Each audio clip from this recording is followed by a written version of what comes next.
Pamu yaje yandika ibintu bisa nkaho bidafite isuku, yanditse abantu bake bo muri twe baba déplacé, irangije yandika abareturune, yandika bari basanzwe batuye hano mu Kamanyura. Abantu bacu benshi barasigara.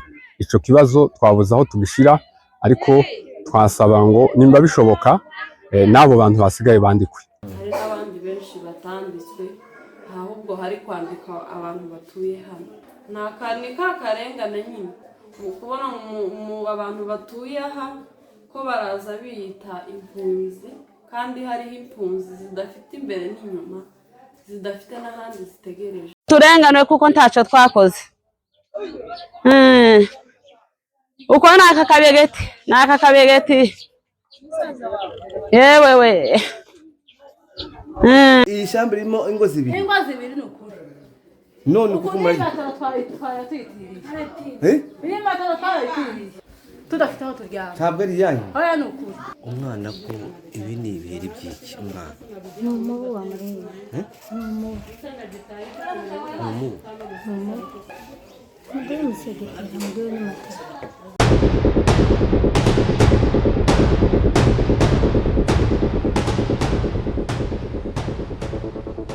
Anshuti bavandimwe ba Samuri TV, nongeye kubasuhuza mbifuriza ikaze mu biganiro ndetse n'amakuru tuba twabateguriye. Nkuko mubizi ndacyari Kamanyura, ni muri territoire ya Walungu. Ndacyari kumwe n'abari abaturage b'abanyamurenge bahunze mu mujyi wa Uvira, bahunze ubutegetsi bw'inkoramaraso bwa Felix Tshisekedi.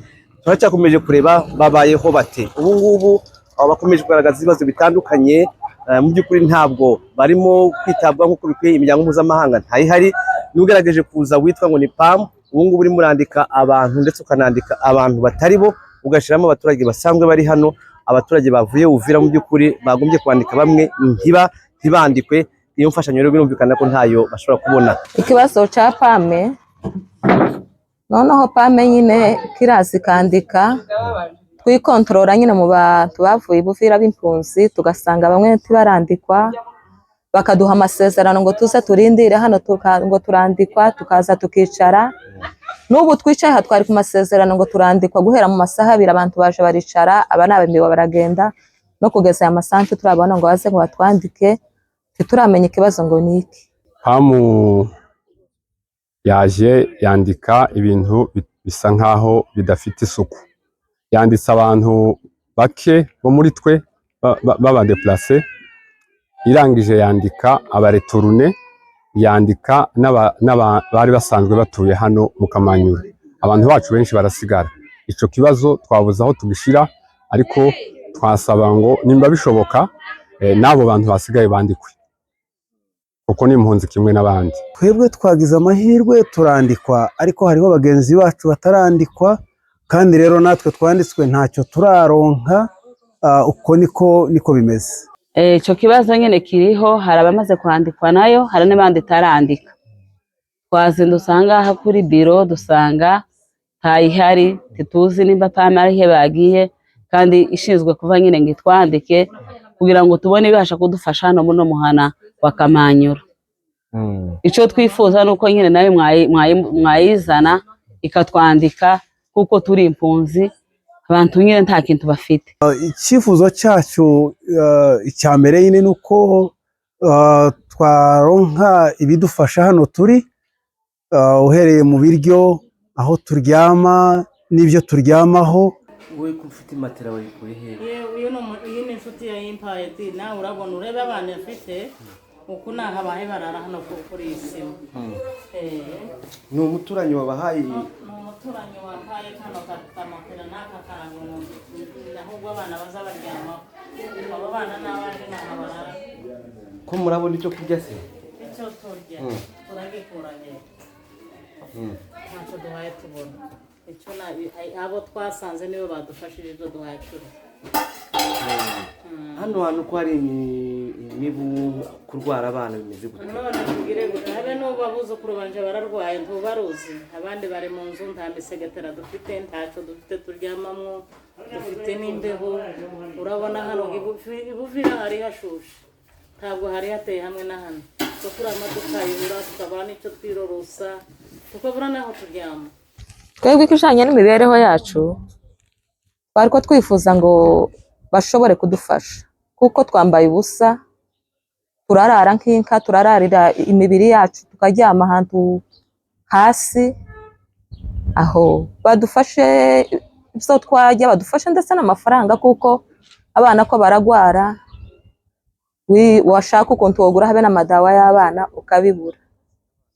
Ibyo ni ibibazo byose dufite bitugoreye hano hantu. Hanyuma icyifuzo nyamukuru kiruta ibyo ngibyo ni umutekano tugasubira iwacu Uvira. Barahasenye ariko kandi ni iwacu tubaye tuhageze hari umutekano dufite icyizere kuko twabaho. Hariya ahantu rero hatuye amoko atandukanye, hari n'abagize uruhare mu kubasenyera. Mwe nimugerayo muzabana nabo, muzemera kubana nabo?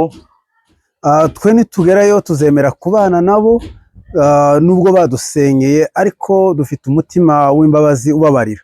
Ikibigaragaza hariho bamwe bagenzi babo twahunganye turi kumwe hano mbese ko turasangira ubusa nabo n'abavandimwe nubwo ivyo byabaye. Hari ukubabarira ariko hari n'abagaragayeho ibyaha bagomba gukurikiranwa n'amategeko. Byo ntabwo rero ikijanye n'amategeko rero icyo ni icya leta, iyo ni izamenya ibijanye n'amategeko, ariko twebwe nk'abaturage twumva kubana mu buryo bw'amahoro aricyo cy'ingenzi. Dusubirayo tuzobana. Muzemera abantu bagusenyeye mu bandi? Tuzobana. Yaragusenyeye inzu akakwicira? Tuzobana. Muzababarira? Twebwe tuzatubabarira cyane, tuzobana. Mu mutima muwukura he? Twebwe turi abantu bazi Imana. Ikindi kibazo cyakomeje kugaragara hano ni ikijyanye n'uko mu by'ukuri ni imikorere n'imikoranire, aho ababyeyi bavuga ngo dukeneye kubona matera z'abana kuryamaho, ibibazo bya inzitiramibu kugira ngo barwanye malariya, hano abana barimo bararwara. Hari amafaranga yatanzwe ariko ayo mafaranga kugeza ubu ngubu ntacyo arimo akora mu bijyanye n'imikorere hagati y'inzego zishinzwe gukurikirana ibibera ahangaha, aho mu by'ukuri bigaragara yuko ayo mafaranga batarimo kuyerekura ngo bagure ibikoresho bikenewe arahari, ariko zo matera ntazo bafite, bararyama hasi. Ayo mafaranga baratanga kugira ngo bafashe, ariko mu by'ukuri abo twaganiriye bavuze yuko bategereje abashinzwe kubikora ntibarimo kubikora, no kubashaka kubabona biragoye. Aho kuryama ntaho, matera ntazo twazanye, basanga nk'ingo nka 5, 3, 4 ziri ahantu hamwe. Ibyo byose ukumva ni ibintu bitugoye ndetse bishobora no kutuzanira n'indwara. Haba hari ubushuhe bwinshi. Matera wayikuye he? Uyu ni inshuti ya Impayeti, nawe urabona urebe abana afite uku nahabaye barara hano kuri iyi sima. Ni umuturanyi wabahaye? Ni umuturanyi wampaye kano kamatera n'aka karango ahubwo abana bazabaryamaho. Abo bana n'abandi nahabarara. Nabe n'ubu abuzukuru banje bararwaye ntubaruzi abandi bari mu nzu nta misegetera dufite ntacyo dufite turyamamwo dufite n'imbeho urabona hano ibuvira hari hashushe ntabwo hari hateye hamwe na hano tukura amaduka yibura tukabona n'icyo twirorosa tukabura n'aho turyama. Nta matera dufite, nta shuka dufite, mbese umuntu yari ko asohoka arokoye umuryango gusa agahita aza. Dufite abana, ingaruka zo zirahari kuko bitewe n'ubuzima bubi turimo, abana bariko bararwara. Twifuzaga kuko mudufasha mu bintu bijanye n'imiti y'abana ndetse no kubakorera isuku no kubaha ibibakwiriye nyine mu buryo bw'ubuzima bwabo. Ubu ngubu umaze iminsi, uyu ni umunsi wa kabiri ndimo nshaka ukuriye mituwalite ya Uvira witwa Muyoboke Boss, ndamushakisha kugira ngo aze asobanure kino kibazo mu by'ukuri ntabwo aboneka, ari kumwe n'uwitwa Gilles. Ayo mafaranga rero ni byiza yuko yashyirwa hamwe agakora mu buryo, agakorera mu mucyo kugira ngo afashe ibibazo muri ibibazo biri muri abaturage mu by'ukuri. Nimba yaratanzwe ariko bakavuga bati ntabwo turimo kubona izo matera, ntazo tubona, izo nzitiramibu zifasha kurwanya ntabyo tubona, ati turasaba ababishinzwe ko bagira gute babikemura. Umwana ko ibi ni ibiheri by'iki umwana? N'umubu wamuriye. N'umubu? None Ndi umusegeteri mbwiwe n'amatara. nta matera dufite, nta shuka dufite, mbese umuntu yari ko asohoka arokoye umuryango gusa agahita aza.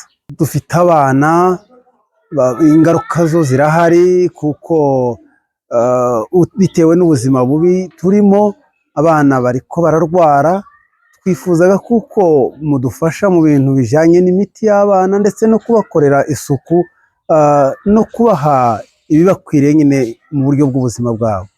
Urumva twahagurutse mu buryo butiteguwemo bw'impunzi, nta kintu twasohokanye mu mazu, twaza duhaguruka gusa tugasohoka, ariko igikomeye cyane twifuza cyane ni ukudusubiza i Buvira. Dufite abana, turahetse, dufite abana, dufitemo abakecuru, dufitemo abafite imitwaro, dufitemo ingeri zose ziri aha hantu.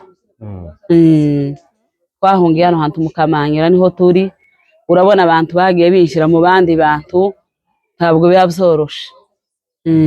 Ariko icyo mwadufasha nyine ku bushobozi ku minsi tukiraha, mugakomeza kutwitaho aho, kandi muha mudushakira ukuntu dusubira iwacu i Buvira.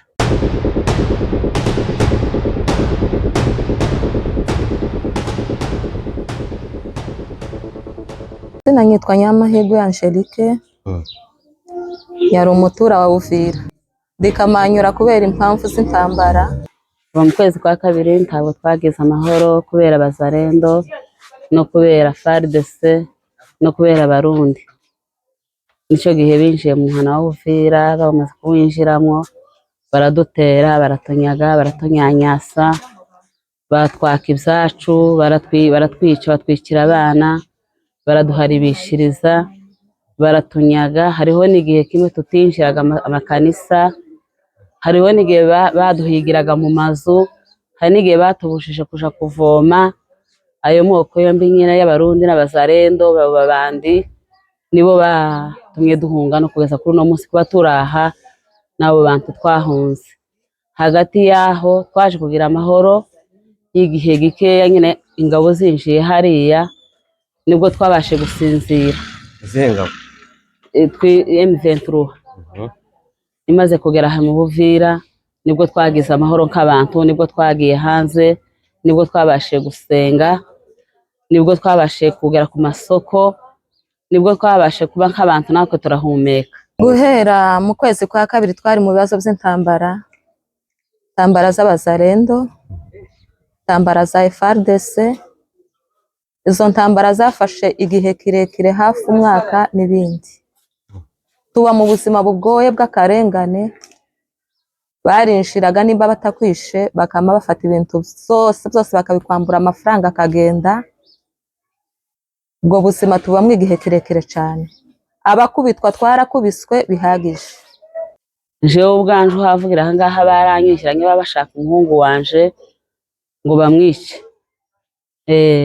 Basanga umuhungu wanje yagiye kureba amatelefone, banyaga 300,000, nikubita hasi. N'ubu Murundi wanje wagize ikibazo, abo bari Abazalendo. None kugeza n'ubu baradukurikirana. Ejo bundi tuja guhaguruka, twahagurutse kandi twamenye ko itsembatsemba ribaye. Turahaguruka, twamye duhaguruka tuva mu mazu, nta kintu na kimwe dukuye mu mazu, tugenda twarara nyine twangara, twaye duhunga FARDC, twaye duhunga Bazalendo, twaye duhunga Abarundi. Twavuye mu mazu kera yaguye, amazu kera bahabaye baturasa, amasasu yavuze mu muhana, nta kintu twasohoye. Twavuye mu mazu gusa tugenda twangara twarara, kera baduteye. Ubwo bavuze ngo ingabo zihindukire, aribo bano ba M23, umunsi basohotse muhana niwo munsi twatewe. Turasohoka mu muhana mu buryo hariho abacu bamwe batabaye bakibona umwanya kugira ngo bagere hano mu Kamanyura aho turi kuri none. Hari ababuze inzira kuko twagiye gusohoka kera bazingiye, amazu yacu barakunduye, amakanisa barakunduye, kandi igihe badukunduriye amazu bakadukundura n'amakanisa bari batubuze, ariko niko bari baje kwica. N'ubu n'umuntu usa natwe yarapfuye, n'umuntu usa natwe yarapfuye, n'uwakaza utuvugira uwo nawe ntiyagize amahoro. kandi atari ubwoko bwacu. Hari abapfuye gusa kubwo kutuvugira. Ntituzi nimba ari iki twakoze twebwe, tugenda twarara n'abana ku migongo, tugenda dusenyurirwa, tugenda duta ibyacu. Batubuza amahoro. Twari ko twifuza ngo bashobore kudufasha, kuko twambaye ubusa, turarara nk'inka, turararira imibiri yacu, tukaryama ahantu hasi. Aho badufashe ibyo twajya, badufashe ndetse n'amafaranga, kuko abana ko baragwara, washaka ukuntu wogura habe n'amadawa y'abana ukabibura. Ibyo ni ibibazo byose dufite bitugoreye hano hantu. Aho kuryama ntaho, matera ntazo twazanye. Urasanga nk'ingo nka 5, 3, 4 ziri ahantu hamwe. Ibyo byose ukumva ni ibintu bitugoye, ndetse bishobora no kutuzanira n'indwara. Haba hari ubushuhe bwinshi. Jewe icyo nakwifuza kuri bagenzi banje, keneye ngo twese mudufashe umwanya tukiri aha hantu. Keneye ngo mudufashe, mutwambike, tujye, kandi nyine mudushakire n'inzira mu buryo twoshobora gusubira iyo twavuye, kugira ngo twongere tubeho neza. Twaje mu bibazo, twaje mu masasu menshi. Amasasu bari kumara bahaye baturasa.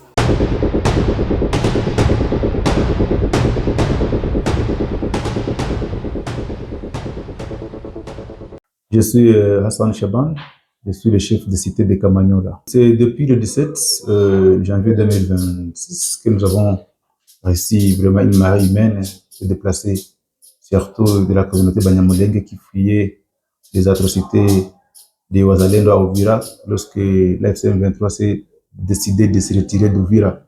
À cette date-là, nous avons réussi plus de 200 familles déplacées ici à Kamanyola. C'était catastrophique, c'était trop dangereux. T'imagines recevoir 200 familles composées de femmes enceintes, des enfants, de vulnérables qui étaient là, sans soutien, sans appui. Ils étaient venus, on les a hébergés dans des écoles, dans des bureaux administratifs. Ils ont passé la nuit, le 17, le 18. Ils sont là, on les a accueillis vraiment très difficilement et ils sont là jusqu'à présent. À notre niveau, nous les avons encadrés, nous avons d'abord cherché le logement, même si c'était très difficile, dans des conditions vraiment extrêmement difficiles. On leur a donné de l'abri momentanément. D'abord, on a essayé de regarder les hôtels qui n'étaient pas en fonction. On a essayé quand même de nettoyer, regarder comment est-ce qu'on va épargner les enfants, parce que nous sommes dans une saison là de la pluie. On va épargner les enfants avec les intempéries. Mais c'est pas fini. Il y a aussi les familles d'accueil. On a sensibilisé les personnes pour regarder s'ils peuvent s'ils peuvent quand même les accueillir et les héberger d'abord momentanément dans des familles d'accueil. Voilà, ils sont là, ils sont dans des familles d'accueil. On essaie de regarder comment est-ce qu'on sensibilise la population. Parce que, comme vous le savez, Kamanyola, c'est une cité qui est un peu très chère par rapport à d'autres cités de la plaine de la Russie. Parce que Kamanyola, une maison à Kamanyola peut coûter, chambre et salon, sous le loyer, peut coûter $30, $40, $50. Maintenant, notre population de Kamanyola veut marcher dans le même angle. La hausse des prix des denrées alimentaires, les loyers des maisons sont un peu chers. Maintenant, on est en train de sensibiliser notre population parce qu'il y a des déplacés qui ont un peu de moyens, qui veulent quand même louer des maisons, qui trouvent que ce sont des maisons extrêmement chères. Maintenant, on est en train de sensibiliser la population, de regarder comment est-ce qu'ils vont rabaisser, comment est-ce qu'ils peuvent être quand même, peuvent proposer des prix de loyer, un prix un peu raisonnable pour faciliter quand même la vie à nos compatriotes ayant fui les Wazalendo à Uvira. Ce que moi je fais, c'est d'abord d'accueillir les déplacés, chercher à trouver l'abri, assurer leur sécurité avec l'armée, avec le département de renseignement et sécurité ici à Kamanyola. La lecture faite, politiquement, je pense que c'est la haute hiérarchie qui a pris une décision très difficile pour nous tous, une décision qu'on ne sait pas quelle sera la fin, mais d'abord, nous, avec l'idéologie, nous devons nous soumettre aux idéologies, nous devons nous soumettre à la politique de notre hiérarchie. Donc, nous attendons la suite. Je sais que la coordination du travail, et nous sommes là pour assumer, pour d'abord protéger nos populations. Nous sommes là pour accueillir tout déplacé venant d'Uvira, tout déplacé venant de la plaine il sera très bien accueilli et hébergé à Kamanyola en attendant les orientations de la coordination. Pour le moment, nous avons enregistré plus de 200 familles ici à Kamanyola et ces 200 familles, nous espérons que dans 2, 3, 4 jours comme ça, ils seront assistés par les organisations des droits humains, les organisations mondiales, ils seront assistés par le PAM parce que déjà, on est en train de faire l'enregistrement de se déplacer. Ce qui est du courant, parce que là où il y a au moins 2 sites, il n'y avait pas du courant. Je vois la province a délégué et la direction générale, la Société nationale d'électricité SNEL, ils étaient venus pour regarder comment rétablir le courant dans le site, mais aussi donner de l'eau et d'autres produits de première nécessité. Qu'est-ce que vous pensez à ce qui concerne la liste qui n'est pas exhaustive de PAM? Parce que nous, on est en train d'enregistrer les gens qui ne méritent pas d'être enregistrés sur la liste. Non, moi je pense que les gens qui sont en train d'être enregistrés, tous méritent la protection et l'assistance. Tous sont de déplacés et les retourneurs. Même ceux qui résident ici. Bon, peut-être là, vraiment, je ne peux pas y mêler dedans, je ne sais pas qu'est-ce qu'ils font, mais moi, ce que je sais, jusqu'à présent, il y a les gens qui continuent à fuir la pluie de la Russie. Comme aujourd'hui, le matin, nous avons réussi plus de 60 familles et on a alerté le PAM. On a alerté le PAM, même si vous venez de terminer l'enregistrement, mais il y a d'autres 60 familles qui viennent d'arriver aujourd'hui, vendredi, qui viennent d'arriver à Kamanyola. Et le PAM nous a dit d'enregistrer, de travailler avec les présidents des mutualités pour qu'ils puissent élaborer cette liste qui n'est pas vraiment exhaustive parce qu'on s'attend, même demain, après-demain, les déplacés continuent d'arriver. Parce que ce qui se passe à Ouvira, c'est inhumain. Ce qui se passe à Ouvira, c'est inhumain. Après le retrait de 23, les gens meurent à Ouvira. Les gens sont massacrés, sont torturés. Donc, quelqu'un qui trouve où passer, il se retrouve à Kamanyola. Et on va les recevoir. Et on va chercher comment est-ce qu'on aussi, il sera sur la liste pour que les humanitaires puissent leur venir en aide. Moi, je pense que les humanitaires doivent s'activer, d'être ponctuels à Kamanyola, d'être là à chaque fois quand les déplacés arrivent pour qu'ils puissent les assister. Ça, c'est une vraiment solution que je ne dirais pas durable, mais une solution là momentanée qui apaise et qui peut-être peut diminuer quand même la carence et la misère que traversent nos amis déplacés. Et le tour de la paix au Ouvira ne peut pas résoudre.